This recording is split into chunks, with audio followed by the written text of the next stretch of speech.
This is the third of 5 videos where we're going to focus on how to turn the conversation to the Lord. By this point, we've warmly initiated the conversation with somebody. We found some common ground and talking points to relate to them. They're engaged, they're happy, and they like talking to you. Now you're just looking, how can I turn this conversation to something of the Lord? Either in this first conversation or in a future conversation. This is the part where we get to pitch our product and sell the goods. First, a few tips. Listen to what the person is actually saying. And we want to just respond accordingly. So we're actively listening. Next, look to the Lord within. How to go about it, when and what. So we're inwardly praying. Last, realize that you don't have to force anything in a potentially unpleasant way, especially if it's the first time meeting them. But also, be ready if there's an opportunity. It's extremely effective to contextualize our message in the form of a testimony. This softens our message, it makes it receivable, it's less preachy and teachy, and it's not argumentative at all. We're definitely not trying to argue or debate. We want to share facts, share your testimony. No one can argue with this. In our preparation, it's great to have a few tailored, attractive, and receivable responses that are packaged and ready to go. These are responses that you've considered ahead of time, and you're able to deliver them with impact. A good salesman is equipped and ready with a script to always fall back on. A simple approach we're going to cover: use a short testimony followed by a personalized question. A testimony can open them up, and a question can really cause them to consider. Following this, it can be very simple to minister something of the Lord based on how they respond. Let's see what that looks like. Here are 3 possible areas that we'll focus on you can use to turn the conversation. 1, community. 2, the Bible. And 3, the gospel. First, community. You know, when I first got to college, even though I was surrounded by people, I really felt lonely inside. I was desperate. But I joined this Christian fellowship in someone's home. I've never made so many connections there. It's like a family, and I've never felt so happy. Have you ever been in need of community or felt lonely? Did you catch it? The small testimony followed by a personalized question. Matt gave a small testimony conveying the enormous truth that all men need meaningful community, and he followed it up with a personal question. The topic of community is major to young people.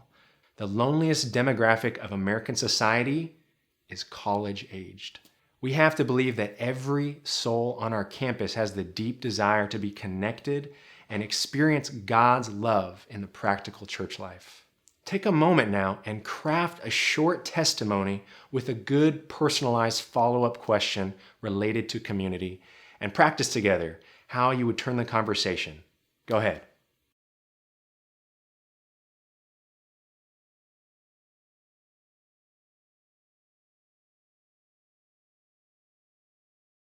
Let's see a second topic that we can use to turn our conversation: the Bible.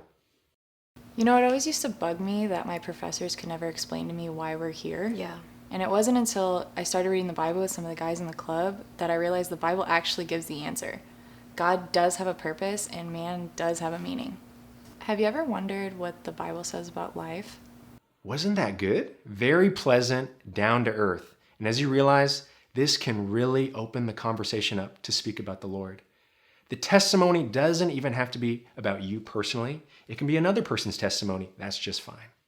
Take a moment now and craft a short testimony with a good personalized follow-up question, and practice together.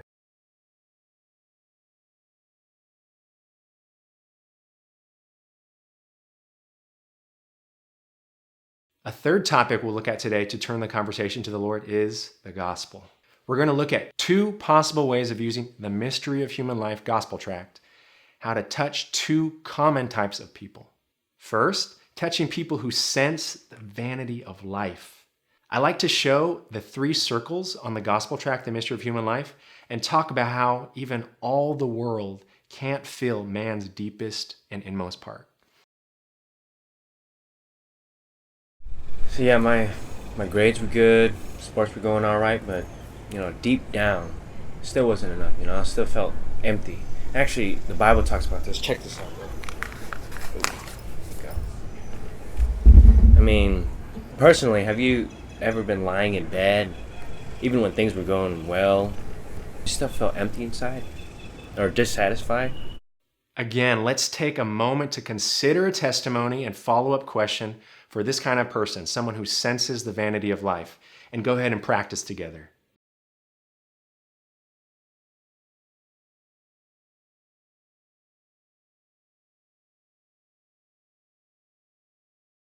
Next, touching people who live in sin. With this kind of person, I like to show the 3 circles on the Mystery of Human Life tract that show sin entering into man and corrupting man's vessel, and help them realize that, even according to their experience, sin is something real and alive in us. You know, as I've gotten older, I realize more and more that I just do a lot of things that I don't want to do. I don't want to think bad thoughts or procrastinate or lose my temper, but I do. Imagine, what would it be like if every thought that crossed our mind was cast on a jumbo TV screen for everyone to see? Do you see how the right testimony and question can really cause someone to consider their situation and even put a need for the gospel into their awareness? Your speaking can allow the convicting spirit to operate in them and convict them of their sin. Okay, for the final time in this video, come up with a good testimony and follow-up question.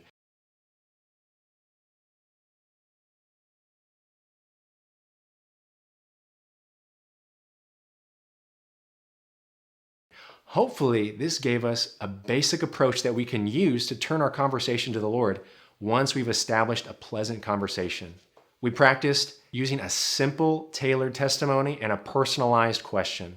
Remember, a testimony can open someone up and a question can cause them to consider. 3 topics we practiced were community, the Bible, and the gospel. And remember, with the gospel, we looked at 2 kinds of persons: someone who senses the vanity of life and someone living in sins. Following this, it can be very simple to share the truth of the gospel according to their need and based on how they respond to you. May the Lord continually bless our learning and endeavor in speaking for Him.